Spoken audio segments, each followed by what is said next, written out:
a president asem na waka no ye bedi be ye adwuma because share we unu ade ba kwa coronavirus by I me de pa e buy it's a blessing in disguise so see yare first time yare ba enim usika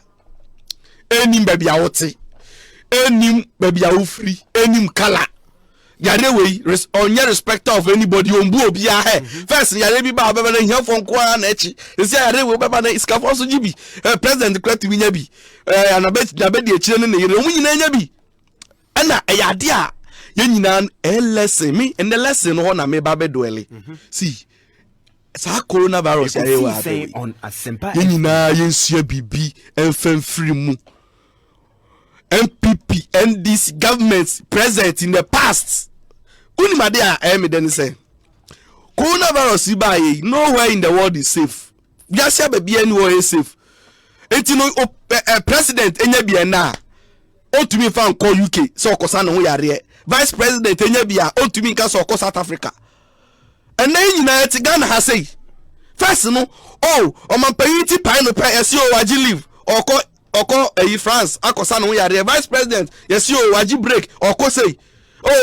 former president Atamos yes yo yare oko checking na pomu de komia ni boat no e wa manoni ende yare we ya aba we u boat no kra pese o miamu kra untra kutoka nko babia.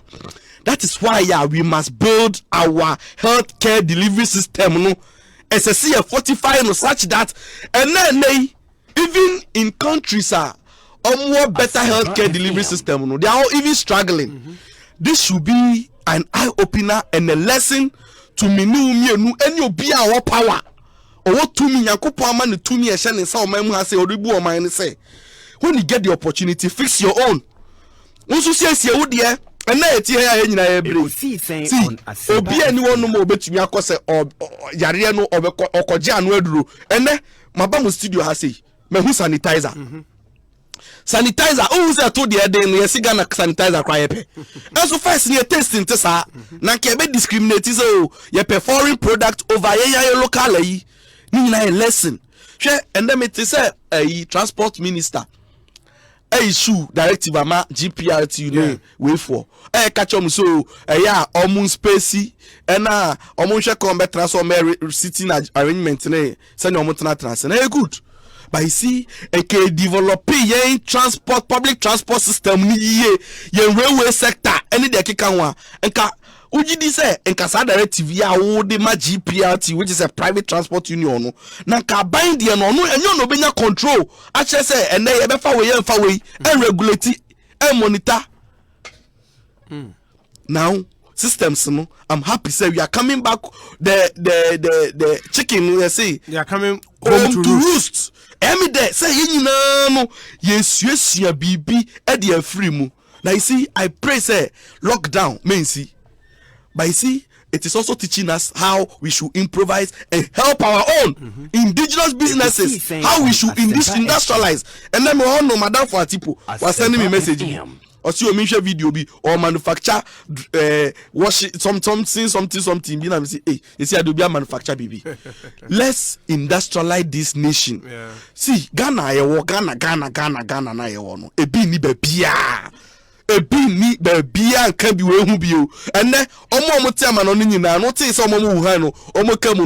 kamu say for mo ko Nigeria o ti se obi kamu say fa US obi apɛ hɔ akɔ no ene obi apɛ akɔ bio obi apani krom obi ahwehwe no krom kwan enti ene wo tumi na wo position kakra respect the authority Ghanaians have given to you say we cleaner we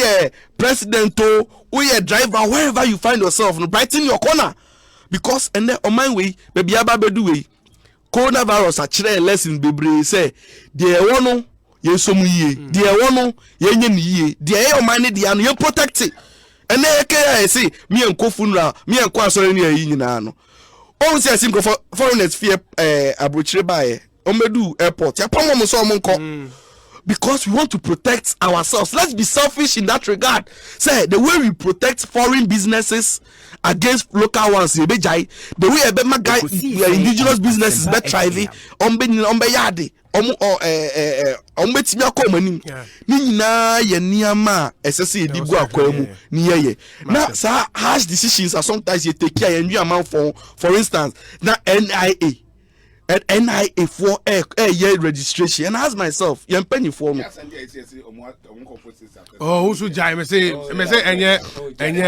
good website please you see say